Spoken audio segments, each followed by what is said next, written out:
के अपने channel solution point में। चलिए शुरू करते हैं हम लोग बिना टाइम गंवाएं। ये पहली क्लास हम लोगों की होगी जो हम हमेशा की तरह इसमें वर्ड होंगे जो आर ओ मुख्य परीक्षा में पूछे जाते हैं। इसी तरह से आपको वर्ड प्रैक्टिस करते जाना है।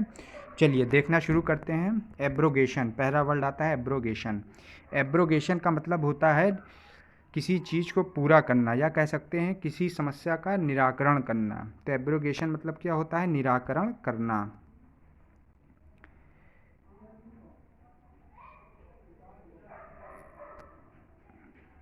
ओके, एब्रोगेशन का मतलब हो गया निराकरण करना। दूसरा होता है चार्ज शीट। चार्ज शीट कहते नहीं है कि जब कोई विपक्ष में किसी चीज़ को दायर किया जाता है, जैसे कहते हैं आरोप पत्र, कहते नहीं आरोप पत्र कोर्ट में दाखिल कर दिया, तो वही होती है चार्ज शीट। फिर होता है एक्सप्लॉयटेशन। एक्सप्लॉयटेशन मतलब होता है बहुत ज़्यादा काम करवाना, यानी उसको हम कह सकते हैं शोषण करना। एक्सप्लॉयटेशन मतलब शोषण करना। ग्रेडिशन, ग्रेडिशन स्पेलिंग भी ध्यान करते चलिएगा। अगर स्पेलिंग गलत हो जाती है एग्जाम में तो आपका नंबर काट लिया जाएगा, भले ही आपने सही क्यों न किया हो। तो ग्रेडिशन, ग्रेडिशन का मतलब होता है श्रेणीकरण, यानी कई चीज़ों में उसको विभक्त कर देना। स्ट्रक्चर, हम कहते नहीं है ये संविधान का स्ट्रक्चर है, यानी इसकी संरचना है। फिर उसके बाद कह सकते हैं सब्सटेंटिव। सब्सटेंटिव इसको कहते हैं विधिवत प्रस्तावित। इसकी क्या होती है? विधिवत प्रस्तावित। इम्प्रोविजेशन इसको कहते हैं आशुरचना। इसको क्या कहते हैं? आशुरचना, यानी तत्काल जो रचना कर देता है। डुप्लीकेटिंग, डुप्लीकेटिंग मतलब क्या होता है? दोहराने की प्रणाली। ठीक है। एग्रीमेंट हो गया अनुबंध। क्रेडिटर मतलब हो गया लेनदार। इन्वेस्टमेंट मतलब हो गया कहीं इन्वेस्ट करते हो यानी विनिवेश करते हो। कैशियर हो कड़िया, बैंक में जाते ही हो आप। एजेंट, एजेंट क्या होता है? अभिकर्ता होता है, बीच का काम करता है। सुप्रिंटेंडेंस, एसपी को क्या कहते हैं? सुप्रिंटेंडेंट ऑफ पुलिस, तो वही होता है सुप्रिंटेंडेंस। स्पेलिंग देख लीजिएगा, SUPERINTENDENCE, सुप्रिंटेंडेंस। ओके, चलिए सेकंड हम लोग करना शुरू करते हैं। तो पहला आता है एक्सीलरेटर। कहते नहीं एक्सीलेटर खींच दो तो तेज, इसको क्या कह सकते हैं आप? इसको क्या कह सकते हैं? तेज कह सकते हैं, त्वरक। सेकंड है एक्ट। एक्ट मतलब क्या होता है? अधिनियम कह सकते हैं, नियम कह सकते हैं। एनालॉगी मतलब क्या होता है? आपने रीजनिंग में चैप्टर पढ़ा होगा एनालॉगी, जिसे कहते हैं समानता। अलर्टनेस, अलर्टनेस क्या कहते हैं? मुस्तैद रहना। अमेंडमेंट संशोधन कर देना। एडजस्टमेंट समायोजन कर देना।